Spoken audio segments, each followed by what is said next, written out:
You ask Tiger to solve. This deals with linear equations with one unknown.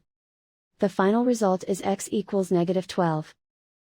Let's solve it step by step. Group all x terms on the left side of the equation. Subtract 4x from both sides.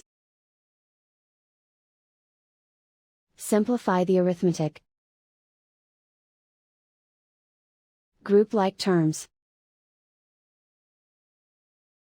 Simplify the arithmetic.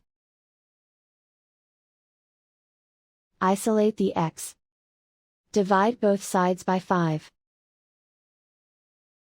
Simplify the fraction.